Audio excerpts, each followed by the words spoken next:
Hello everyone, and welcome to this month's book talk. In honor of the upcoming Halloween holiday, I will be sharing with you books about witches and wizards. First up is The Amulet of Sarmakond by Jonathan Stroud.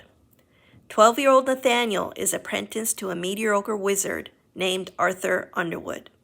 He lives in an alternative London where the wizards are in charge of the government and non-magical folk are second-class citizens.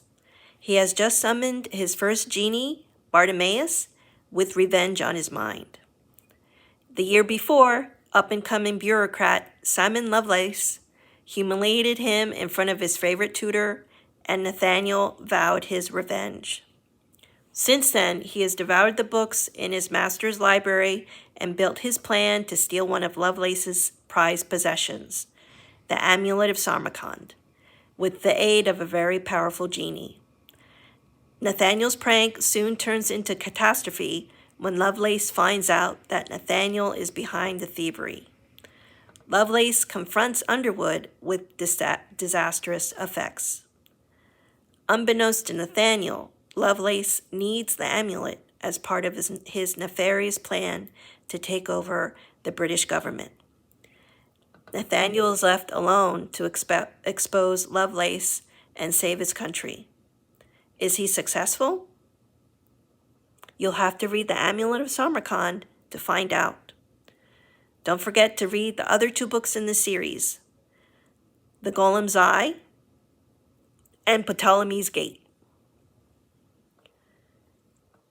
Next is The Alchemist, The Immortal Secrets of Nicholas Flamel by Michael Scott. Nicholas Flamel. Nicholas Flamel. That name sounds familiar. Wasn't he the keeper of the Philosopher's Stone in the first Harry Potter book? Yes. As you all know, the Philosopher's Stone is a mythic alchemical substance capable of turning base metals, such as mercury, into gold or silver. It is also called the elixir of life. Well, it turns out that old Nicholas is alive and well, living in San Francisco as Nick Fleming. He and his wife are owners of the small bookshop where they are guardians of the Codex, the books of Abraham the Mage. They are soon targeted by some very strange-looking villains who steal the book and take Mrs. Fleming hostage. Luckily, the last 2 pages of the Codex are saved by Josh, an employee of the shop. Both he and his sister, Sophie, feel compelled to help the Flemings, and who may be powerful magical beings themselves. Ooh, the plot thickens.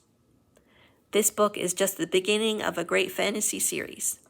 The story continues in The Magician, the Sorceress, the Necromancer, the Warlock, and the Enchantress. Finally, we have Labyrinth Lost by Zoraida Cordova. Alejandra Alex Mortiz comes from a long line of brujas. That's Spanish for witches.